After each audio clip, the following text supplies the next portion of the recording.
টলিউডে ফের শোকের ছায়া। প্রয়াত হলেন বর্ষীয়ান অভিনেতা ও বিশিষ্ট বাচিক শিল্পী বিপ্লব দাশগুপ্ত। শুক্রবার দুপুরে নিজের বাসভবনেই তাঁর প্রয়াণ ঘটে। মৃত্যুকালে তাঁর বয়স হয়েছিল ৭৫ বছর। অভিনেতার স্ত্রী রুমা দাশগুপ্ত জানান, গত ১.৫ বছর ধরে তিনি অটোইমিউন ডিজিজে ভুগছিলেন।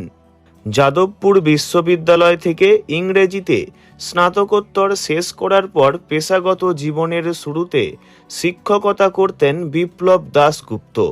তবে পরবর্তীকালে তিনি সাহিত্য, নাট্যজগৎ ও ভারতীয় চলচ্চিত্র দুনিয়ায় পা রাখেন।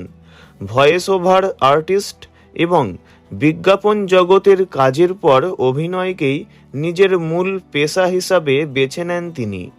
২০০৪ সালে শ্যাডোজ অফ টাইম ছবির মাধ্যমে বড় পর্দায় তাঁর পথ চলা আরম্ভ হয়।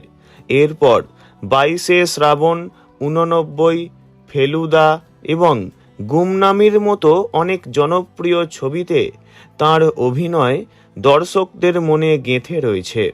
পরবর্তীকালে অনেক ধারাবাহিকেও কাজ করেছিলেন বিপ্লব দাশগুপ্ত। তার মধ্যে পিলু, রাগে অনুরাগে, গীতা এলএলবি, যোগমায়া ইত্যাদি উল্লেখযোগ্য। নেতাজি এবং ইচ্ছেপুতুল ধারাবাহিকেও তাঁকে দেখা গিয়েছিল।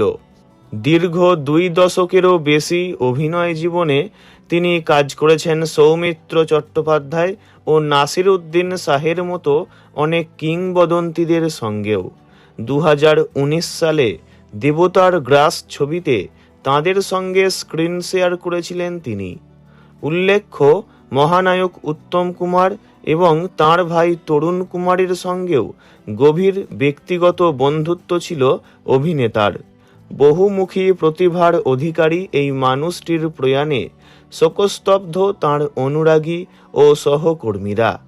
পরপারে যেখানেই থাকুন, ভালো থাকুন অভিনেতা বিপ্লব দাশগুপ্ত। ওনার বিদেহী আত্মার চির শান্তি কামনা করি। ভিডিওটি এইটুকুই। বিনোদন জগতের সব রকম খবরাখবর জানতে চ্যানেলটি অবশ্যই সাবস্ক্রাইব করবেন। ধন্যবাদ।